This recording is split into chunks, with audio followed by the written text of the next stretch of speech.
12월 1일 오늘의 말씀은 사사기 15장입니다.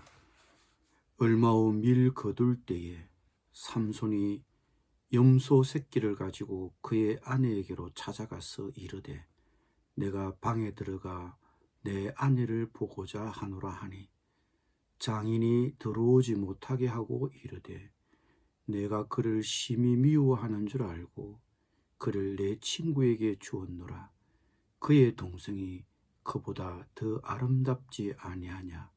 청하노니 너는 그를 대신하여 동생을 아내로 맞이하라 하니 삼손이 그들에게 이르되 이번은 내가 블레셋 사람들을 해할지라도 그들에게 대하여 내게 허물이 없을 것이니라 하고 삼손이 가서 여우 300마리를 붙들어서 그 꼬리와 꼬리를 메고 회를 가지고 그 두 꼬리 사이에 환회를 달고 회에 불을 붙이고 그것을 블레셋 사람들의 곡식밭으로 몰아들여서 곡식단과 아직 배지 아니한 곡식과 포도원과 감람나무들을 사른지라.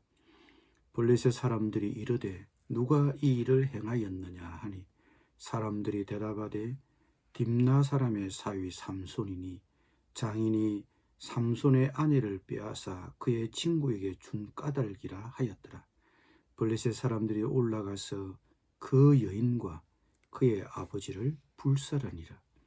삼손이 그들에게 이르되 너희가 이같이 행하였은즉 내가 너희에게 원수를 갚고야 말리라 하고 블레셋 사람들의 정강이와 넓적다리를 크게 쳐서 죽이고 내려가서 에담바위 틈에 머물렀더라. 이에 블레셋 사람들이 올라와 유다의 진을 치고 레이에 가득한지라. 유다 사람들이 이르되 너희가 어찌하여 올라와서 우리를 치느냐. 그들이 대답하되 우리가 올라온 것은 삼손을 결박하여 그가 우리에게 행한 대로 그에게 행하려 함이로라 하는지라. 유다 사람 3,000명이 에담 바위 틈에 내려가서 삼손에게 이르되 너는 블레셋 사람이 우리를 다스리는 줄을 알지 못하느냐. 내가 어찌하여 우리에게 이같이 행하였느냐 하니 삼손이 그들에게 이르되 그들이 내게 행한 대로 나도 그들에게 행하였노라 하니라. 그들이 삼손에게 이르되 우리가 너를 결박하여 블레셋 사람의 손에 넘겨주려고 내려왔노라 하니 삼손이 그들에게 이르되 너희가 나를 치지 아니하겠다고 내게 맹세하라 하매 그들이 삼손에게 말하여 이르되 아니라 우리가 다만 너를 단단히 결박하여 그들의 손에 넘겨줄 뿐이요 우리가 결단코 너를 죽이지 아니하리라 하고 새 밧줄을 둘로 결박하고 바위 틈에서 그를 끌어내니라. 삼손이 레위의 이름에 블레셋 사람들이 그에게로 마주 나가며 소리를 지를 때 여호와의 영이 삼손에게 갑자기 임하시매 그의 팔 위에 밧줄이 불탄 삼과 같이 그의 결박되었던 손에서 떨어진지라. 삼손이 나귀의 새 특별을 보고 손을 내밀어 집어들고 그것으로 1,000명을 죽이고 이르되 나귀의 특배로 한 더미 두 더미를 쌓았으며 나귀의 특배로 내가 1,000명을 죽였도다 하니라. 그가 말을 마치고 특배를 자기 손에서 내던지고 그곳을 라말레히라 이름하였더라.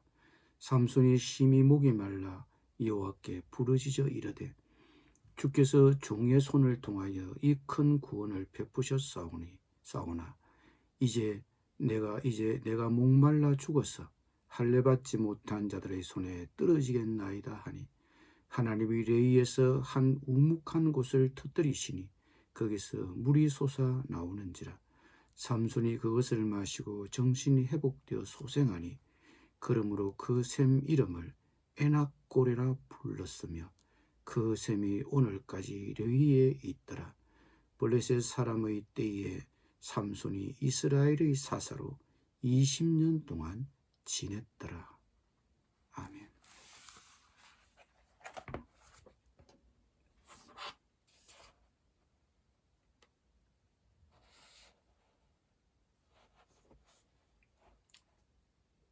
이제 결혼은 깨어졌습니다.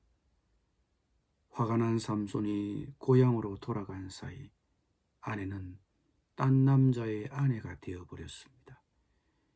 이 사실을 알 리 없는 삼손이 얼마 후 화해의 선물을 들고 아내를 찾으러 왔습니다. 그러나 그의 아내는 이미 딴 남자의 아내가 되어 있었습니다. 화가 난 삼손은 여우 300마리를 잡아 여우 2마리씩 꼬리에 꼬리를 서로 비끌어 매고는 그 두 꼬리 사이에 회를 하나씩 매달고 거기에 불을 놓아 블레셋 사람들의 곡식밭에 풀어놓았습니다. 그렇게 불을 붙인 회를 매단 150쌍의 여우들을 풀어놓으니 추수하려고 베어놓은 곡식들이 다 불에 타버리고 말았습니다. 이에 화가 머리끝까지 치민 블레셋 사람들은 삼손의 처갓집에 불을 질렀습니다. 삼손의 장인도 아내도 모두 불에 타 죽고 말았습니다. 비극적인 사랑의 결말입니다. 그러니 삼손도 가만 있지 않았습니다. 블레셋 사람들을 닥치는 대로 죽이고 복수했습니다. 자신의 민족 이스라엘을 구할 사명을 타고 태어난 그가 자신의 복수의 대상으로 블레셋 사람들을 무자비하게 죽였습니다. 자기 백성을 구해야 할 그가 복수로 전쟁을 하고 있는 것입니다. 블레셋 사람을 죽인 뒤 삼손은 에담 바위 동굴에 거처를 삼고 혼자가 되었습니다. 그러나 블레셋 사람이 그를 가만두지 않았습니다. 보복하려고 블레셋이 유다를 쳐들어왔습니다. 그리고는 삼손을 내놓으라고 했습니다. 삼손은 유다 지파 사람이 아닙니다. 단 지파 사람입니다. 그런데 단 지파 사람 삼손이 일으킨 일로 다른 지파 유다 지파에게까지 화근이 미친 것입니다. 그래서 그들이 삼손을 찾아와 왜 이런 일을 일으켜 블레셋 사람들을 자극했느냐고 따졌습니다. 그것도 한 사람이 온 것이 아니라 3,000명의 군사와 더불어 왔습니다. 그냥 조용히 일을 끝내고 블레셋 사람들과 평화롭게 지내고 싶은 그들은 오히려 3,000의 군사를 보내어 삼손을 자기들 손으로 붙잡아 블레셋 사람들에게 넘겨주려고 했습니다. 블레셋과 대립하는 위험을 감수하기보다는 자기 민족, 자기들의 사사였지만 그 삼손을 이방인의 손에 넘겨주려고 했습니다. 삼손을 구할 그 어떤 묘책을 궁리할 생각은 없고 삼손을 넘겨주고 빨리 이 위험으로부터 벗어나고 싶은 생각뿐입니다. 자기 동독 유다지파 사람에 의해 밧줄로 묶여 블레셋 군대에게 넘겨진 삼손에게 하나님은 또다시 초인적인 힘을 주셨습니다. 여호와의 영이 삼손에게 갑자기 임하심에 그의 팔 위의 밧줄이 불탄 삶처럼 그의 결박된 손에서 떨어져 나갔습니다. 마침 주변에 있던 당나귀 턱뼈를 발견한 삼손은 그 턱뼈로 블레셋 군사 1,000명을 죽였습니다. 그러나 그렇게 1,000명을 죽이느라 너무 힘을 소비했으인지 그는 몹시 목이 타들어갔습니다. 삼손은 하나님께 급히 부르짖었습니다.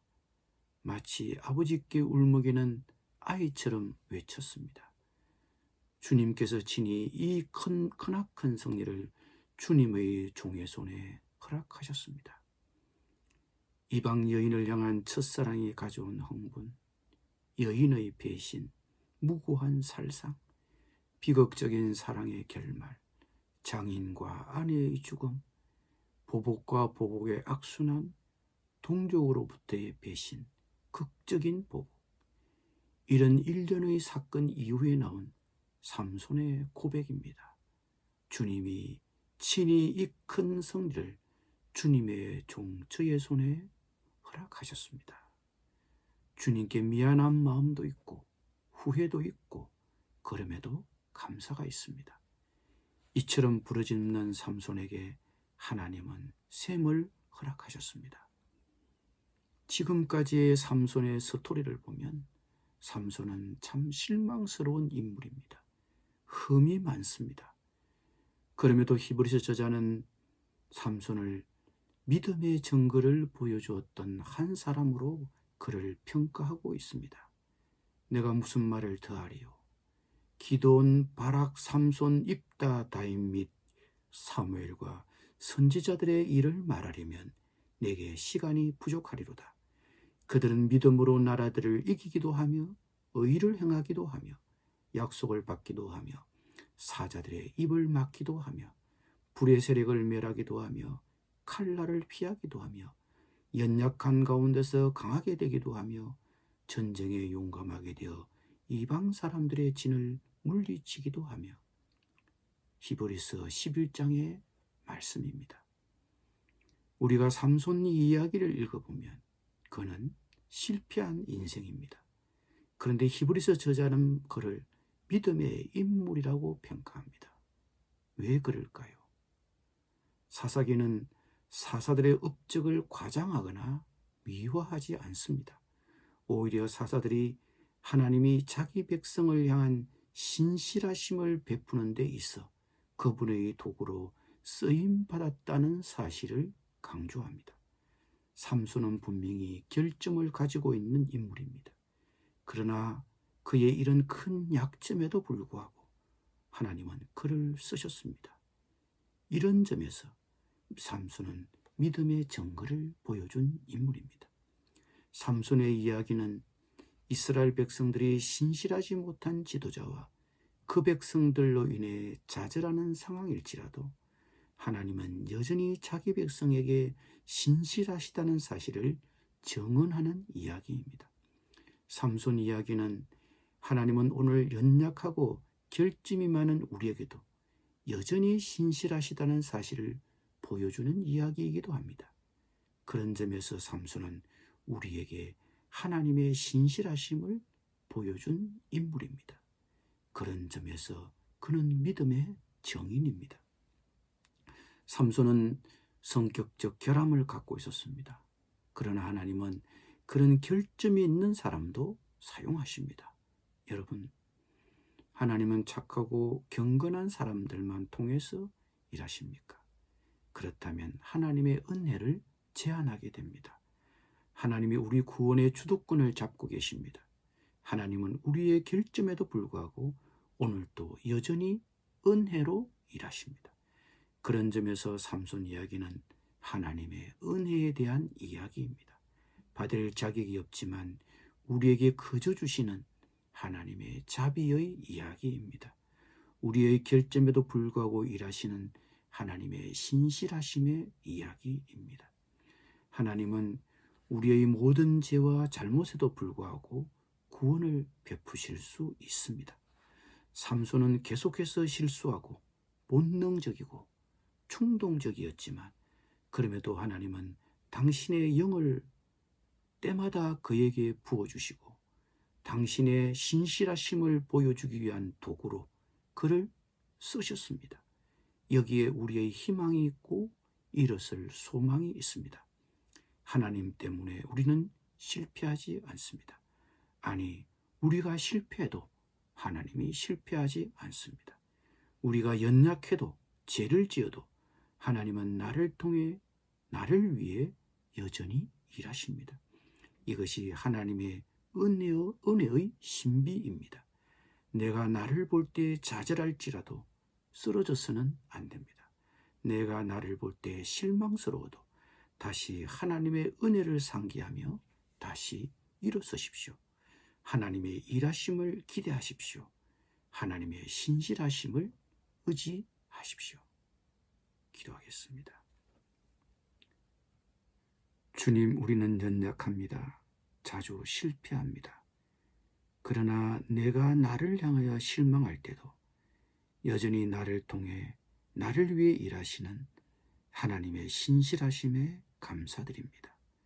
예수님의 이름으로 기도드립니다.